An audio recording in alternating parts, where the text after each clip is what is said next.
Dan knocked on Captain Sparks' cabin door and waited for a reply. "What is it?" Sparks replied, annoyed. Dan pushed the door open, finding Sparks hunched over his tablet, watching videos.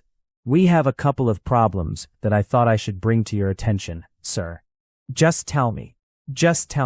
We have an issue with orbital drift." "What does that mean?" Sparks asked, not looking up from his screen. "It means the main computer is no longer engaged with the steering mechanism and the engines." Sparks finally sighed, setting the tablet down. "Spit it out. What do I need to know?" "The ship is going to crash into the moon instead of us landing at the spaceport."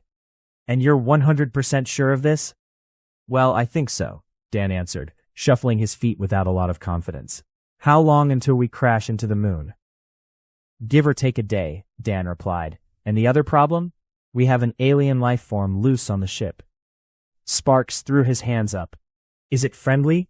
"It's never friendly, is it? It's always some blood-sucking squid or some three-mouthed fanged thing. For once, I would like to hear that we have a nice alien on the loose, one that likes rock music and a Mexican buffet." "I don't know what its music or food preferences are, sir." "What can you tell me about it?" Sparks asked. "I'm not a science officer." "Forget that, you're barely the maintenance man. Did you get a look at it?" "Yes, it was my pet." "Are we allowed pets on board?" Sparks asked, squinting. "Handbook says no." "I guess there is no use discussing company policy. Why don't you tell me a little about your pet? What is its name?" "Benny," Dan replied. "And what kind of alien is it?" "I can't remember what the store said it was." "You bought Benny at a pet store?" Sparks asked, his voice rising. "Yes, sir." "On Earth?" "No, sir." "Then where did you buy it?" Sparks asked, increasingly annoyed. "On Venus." "You have to be kidding me. Venus. There are rules, laws against trade from any merchant from Venus. I'm sure that was in the handbook." "But he was so cute. You should have seen him. He had just hatched and had feathers on him and those big eyes." "Does he still have feathers?" Sparks asked. "No, they fell off in a week." "What does Benny eat?" "My leftovers," Dan replied. "How big is Benny?" "I'd say about your size, maybe a hair taller," Dan said. "Should I be afraid of Benny?" Sparks asked. "I don't know, I'm the only human he ever knew. He never hurt me," Dan said. Just then, a sharp crackling call came over the intercom from co-pilot Tanner. "Sparks, we have a situation in the dining room. You might want to come down here." "Just tell me what's going on." "There is a tall alien monster in the dining room, and he is digging around the food replicators. Keep an eye on him for now." "I'll be down in a few minutes," Sparks said, cutting the line. Dan perked up, looking at his watch. It is around lunchtime. Unless he knows how to program in his choice, there isn't much for him to eat. The machine, as you know, turns pure condensed carbon into whatever food you choose. He can't eat condensed carbon. It would be like eating a diamond that tasted like a pencil lead. "Is there anything we can do to capture him?" "You could hire an army." "We have 12 staff, Dan. How about a real idea?" "He didn't like being cold. I had to put extra blankets in his cage," Dan said. "Do we have any extra fire extinguishers?" "No." "Dry ice?" "No." "Regular ice?" "Enough for your iced tea, but that's about it." "Can you modify the temperature on the ship?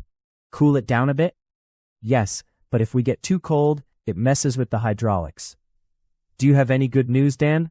Sparks asked, deeply annoyed. "I beat my high score on—" "Never mind, Dan. Let's head on over to the dining room and see what we can do." Captain Sparks and Dan headed down the narrow hall, took a few sharp turns, and plugged the security code into the dining room keypad. When they entered, they noticed co-pilot Tanner, torn in half, atop the soda machine, dripping onto the floor. The alien was still aggressively messing with the food replicator control panel. Sparks stared at the scene, then looked at the maintenance man. "If you talk to it, will it listen to you?" The alien suddenly spun around. If he had anything worthwhile to say, Dan is an idiot. Shocked, Sparks took a step back. "English? How did you learn English so fast?" The alien shrugged his massive broad arms. "If I spoke any other language, the readers wouldn't understand." "Do you have a name?" "Michelangelo," the alien replied. "And yours?" "Sparks. Just call me Sparks. Everyone does." Well, Sparks, did Dan tell you the ship is going to crash into the moon? Sparks glared at the technician. Why, as a matter of fact he did.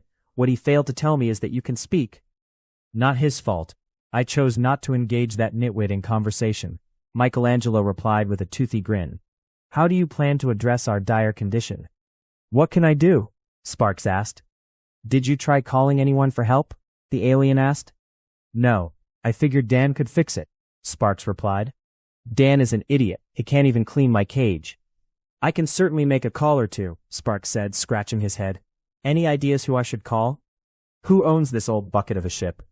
The ship is owned by Kronos Group Inc., based in Houston, Texas, Sparks replied. Call them and be quick about it. Before I do that, may I ask why you murdered my co-pilot? Sparks asked, gesturing toward the soda machine. I plead the fifth, Michelangelo replied smoothly. I request a lawyer.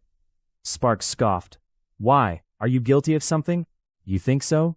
Isn't that good enough? I'm not a cop. We don't employ them, Sparks replied. The alien replied, in any case, you might want to clean up the mess. Nobody will want to eat in here with all that blood. Our housekeeping staff will be notified, Sparks replied. Is there any chance you might return to your cabin? Stinks like shit in there, Michelangelo replied. You can have my co-pilot's cabin. She won't be needing it any longer, Sparks said. Maybe. I'd need to see it first. If she has Bon Jovi posters all over the wall, I will have to decline. You don't like Bon Jovi? Everyone likes Bon Jovi, Sparks replied. I like New Country, Michelangelo replied. Love that twang on the steel pedal guitar. Well, I don't have time to give you a proper tour. I need to get on the phone with the owner and find a way to fix our problem before this ship crashes into the moon. Is there any chance you will be killing any more of my crew? I'd say, yes, probably, Michelangelo replied. If it means anything, I'd prefer you didn't, Sparks asked. He was annoyed. Do you know how to work these food replicators by any chance? Michelangelo asked. Look at the menu, press the item you want and the quantity. You will get a total, and then you swipe your card to pay. Wait a second, Captain, Michelangelo said, leaning in. You said you don't have your card. Then how did you buy the chips?